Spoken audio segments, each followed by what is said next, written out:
95 Ford Ranger, quite possibly the sexiest truck of all. Hey, is that bird poop? Today we're going to switch out our old window motor and regulator and put in a new one.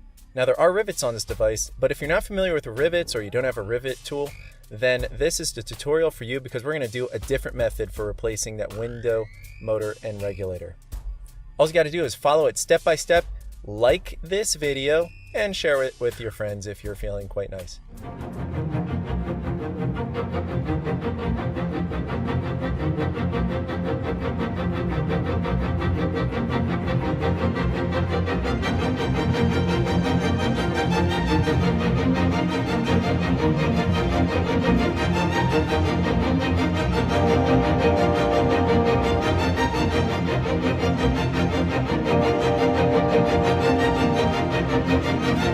Let's get started.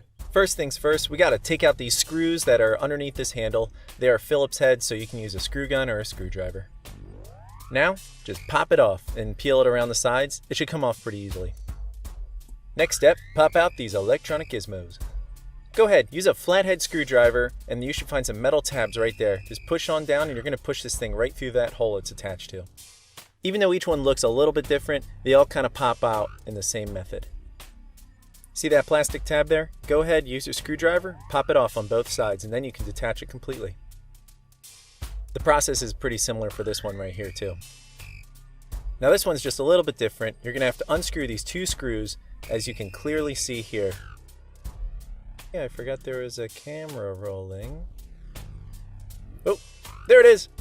Once you pop that little plastic part off, this is all you need, and you can just slip it right back through that hole. Now go ahead and unscrew that screw that's holding in that beige part of the door. There's also one more screw that you got to pop out in the bottom of the door that's in all that fuzzy stuff. With those gone, you can pull up on the door and pop it right off. Here's a shield that goes on the back of the door panel, so make sure that's removed as well. Now the rivets we're talking about are these little bad boys right here. There's 4 of them, right behind the bubbles. Now make sure to use a flathead screwdriver to disconnect the power source for the window motor and regulator. It's also important to have your window held up at this point. You could use tape for that. Now use a very small metal drilling bit, and what you're going to do is you're going to drill directly on the center of the rivet head. This is going to make our pilot hole. Now one source on the internet said to use a 3/8 drill bit, metal drilling bit, but I was having some problems, and also I realized then that the hole that the rivet's going through is actually a 1/4 inch, so this wouldn't have worked out anyways. So now that I messed this up, this rivet, which you might end up doing too, so use a chisel and hammer and you can pop it off. And it's not that hard to do as long as you've already drilled out part of that rivet head. This is pretty weak metal. No matter how it happens, make sure that when you finally do drill through that hole in the door that your drill bit is no bigger than a 1/4 inch drill bit. Now that you've seen the rough way of taking out a rivet, let's do it a good way. So if you've got a third hand, hold the door and make that pilot hole. Now use that 1/4 inch drill bit and drill directly down the center on that pilot hole. You see how you may have to actually turn the screw gun just to get it to go back into the center. But if you keep working at it, you'll pop it right through and get this beautiful looking hole right there. Ta-da!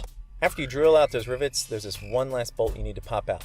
Now on my new window motor and regulator, I don't even have a spot to put this bolt back into. So I just take it out and that's that. But hold on to it just in case. Now you just pull it out, and it's kind of like pulling out a baby from like a pregnant lady, you know, a really small hole. But you just kind of grab the legs first of it, and then you pull real hard, and when it gets to the head, and then, you know, you just kind of wiggle it around till, there we go. Here's the old, here's the new. Before we can put this new motor and regulator in, we actually need to line up the arms first with where the old one left off. That'll really help us out when we're putting it together. So before even putting it into the door, connect the power source to the new motor and regulator.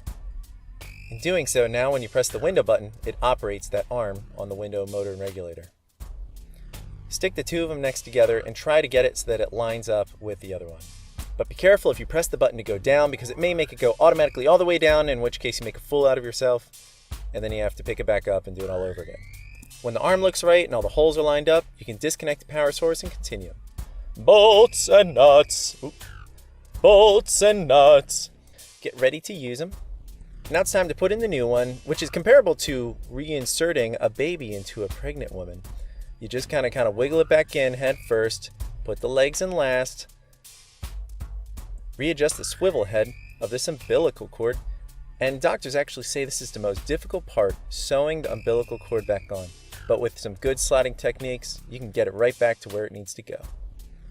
After that, make sure your rivet holes line up, although they're not really rivet holes anymore, we're going to be calling them bolt holes.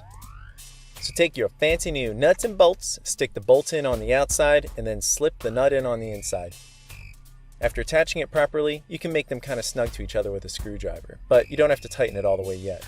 After attaching these 3 bolts as shown in the video, make sure to reattach the power to your motor and regulator. Give your window some power. Also make sure to take off the tape now from your window because it's not going to fall down anymore. Press the button and lower the window all the way down.